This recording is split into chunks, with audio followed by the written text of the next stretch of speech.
Hello everyone! In this video, I want to talk about the dangers that might await you on the path to enlightenment. I'll be referring to my personal experience.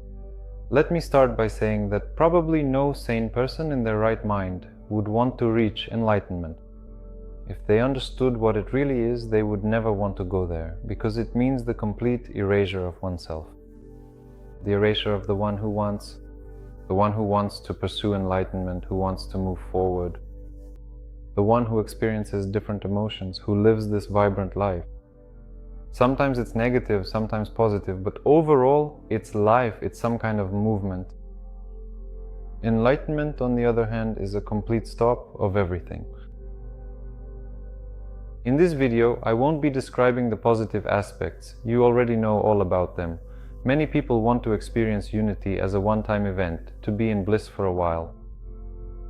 But if we talk about complete awakening, when nothing remains, then everything looks a little different. I myself used to do practices. I remember trying to develop spiritually, to boost my energy, or so I thought. And when the first experiences were about to happen, I described how you drink water and don't understand. Where are you and where is the water? It seems to you that you are the water in the bottle that you're drinking. At that period of time, even though it seemed to me that I was already quite developed, that I understood a lot, that I had freed myself from many things, when you actually start to dissolve and you can't tell whether you're here or there, then you start to feel bad. You start to feel really bad. The richer your life has been, the harder it is to let it go. If you imagine, as it is written in the scriptures, when a person dies, he clings to some of his past experiences and is reborn because something pulls him back. He wants to repeat something he once had. Some vivid sensations stay with him. It's the same thing here. In fact, it's like a kind of death while still alive. And it's like, you're not quite there yet. You haven't completely dissolved, but you're also not really here anymore, because here everything feels kind of messed up. You look at the floor and it seems like you are the floor. Just some strange sensations. And this happens because there was some kind of reflection involving personal mechanisms, and your perception expands. That is, you stop seeing the difference between yourself and some other object. There aren't two objects, just one. There's only something singular and no division. And at this stage I was completely confused about what to do and how to live. First of all, who is going to live? You think, where should I go? What should I do? You open up some ads and somehow look at them, but it's just like looking at a window. But you look at these ads with indifference. Well, fine, you go. You go to an interview, you arrive, and you see how seriously they tell you about the profession, about some job. They present it to you as if you're going to run a city or something, with pomp and seriousness. Everyone is sitting there in suits. Naturally, they don't hire you.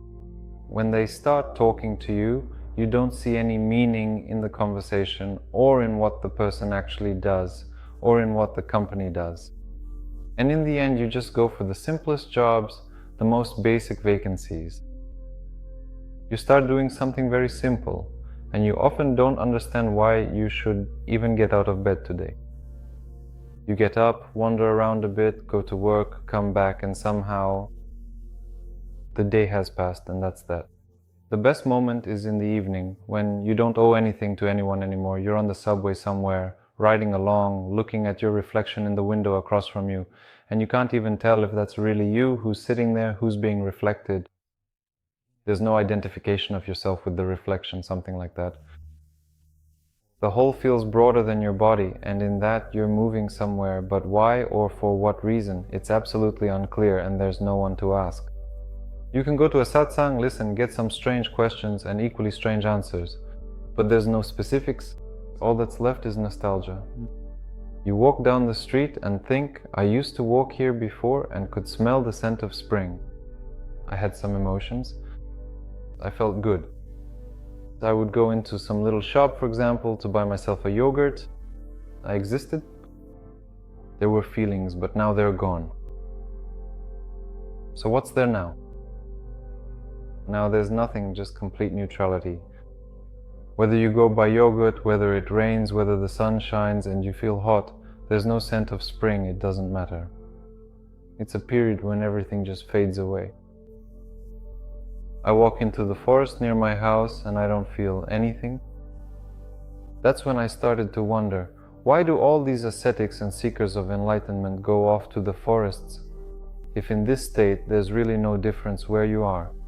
Whether you're in the city or not, whether there are people around or some sheep running around the mountains nearby, right? You sit off in the middle of nowhere and just watch. There's absolutely no difference. There's not even a difference between your body and someone else's body.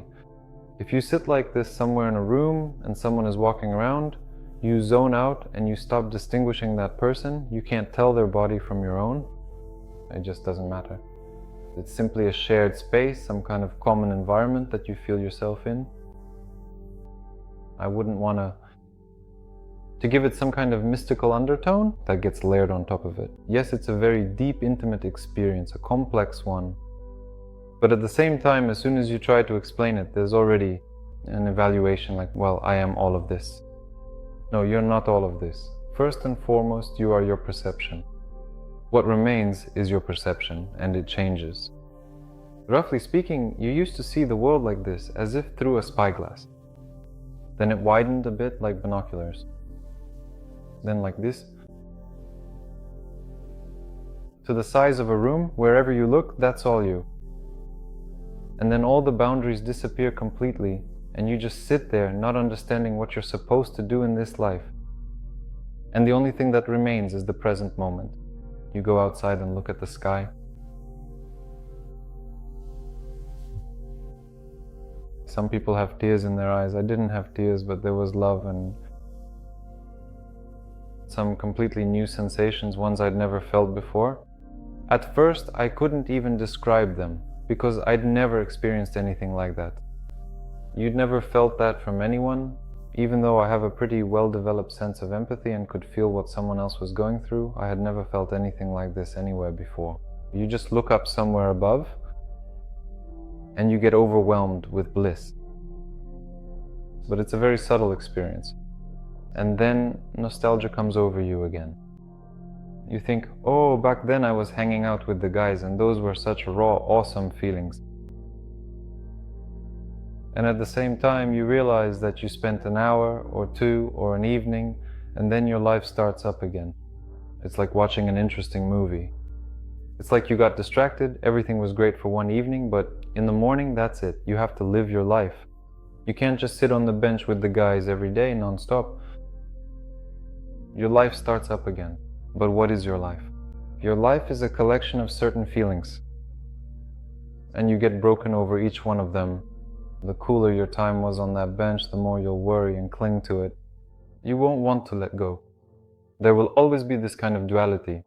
On the one hand, things are good now, but there's no intensity and nothing to strive for. And there's no cauldron of thoughts in your head where everything is simmering and you're acting, setting goals. That disappears and you start to wonder, what do I even base myself on? Well, the sky is beautiful and cool, but what? Am I supposed to become a hippie? There's nothing to base yourself on. And I'm sure that a lot of people don't confuse this with depression. Some people have depression, but it's just not related to this experience at all. I'm sure a lot of people get stuck at this stage and they don't know where to go next. I don't have any statistics, of course, but if someone comes to me with this, I give them advice on what to do. But overall, someone who practices on their own and doesn't understand what's happening to them ends up in this kind of vacuum. And there are no chances for enlightenment, in the sense that there's no light at the end of the tunnel, nothing ahead. It seems to you that that's it, here it is, neutrality. Sometimes you look at the sky and feel love. But for most of the day, it's just neutrality, with no prospects. Nothing is working out in life, nor in any kind of spiritual experience. Nothing at all, really. Experiences come, but they lose their value. The mind switches back on again, and you can actually drive yourself to panic attacks, to something unknown, to neurosis, because you'll just be wandering around. You'll stop eating properly, stop taking care of yourself, because what's the point? You have a cup of coffee in the morning and then you don't really want anything else.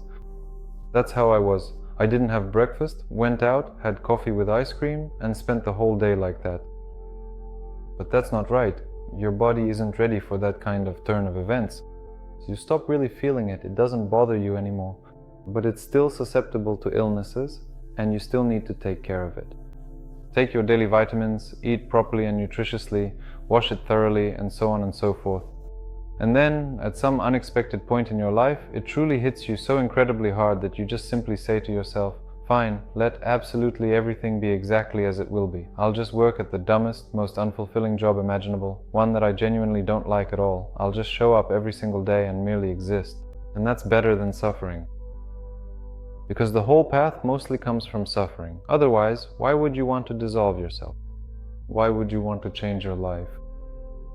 You've suffered so much that you're ready to live in neutrality.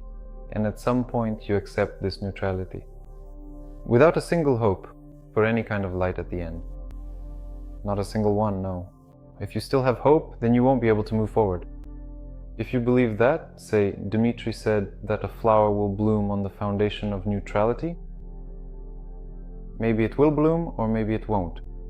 If you keep waiting, it will never bloom. In my personal experience, it's complete disappointment in everything and total letting go of everything. That is not just intellectually, but you truly understand why go back. You don't want to return to suffering because anything positive eventually leads you back to something negative. And at this point, you don't know how to live. You just do whatever comes your way, whatever is at hand. If someone offers you some work somewhere, you go, you work, that's it. The simplest life, very simple as possible, no complications, not even wanting to listen to any mysticism at all.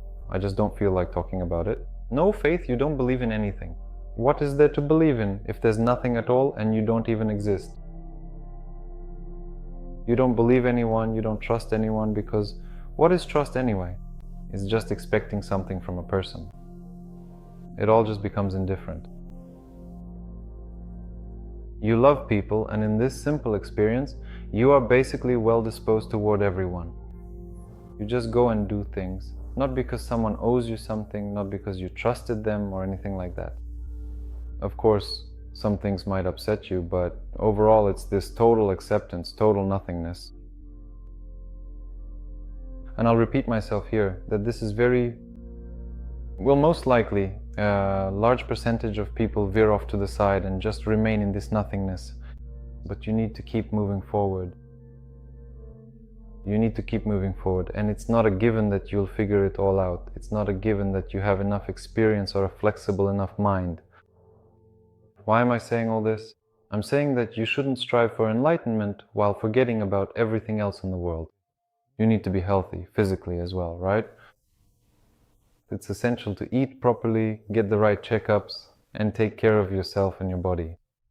As a result, you probably also need to have a stable psyche. Because if your psyche is unstable, you'll get shaken up so badly that you'll end up on antidepressants, along with your enlightenment. You'll just drive yourself to exhaustion and won't know what to do. I've had experiences like that too, but I don't want to talk about them right now. And I just want to warn you that if you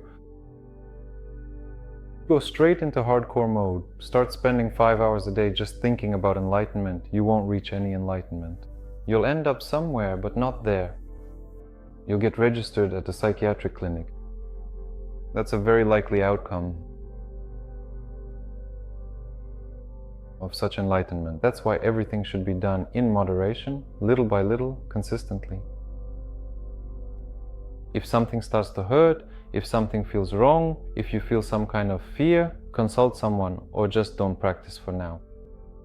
Meditation is beneficial in small amounts. You sit for half an hour a day, relax, feel good, and then bring that into your life.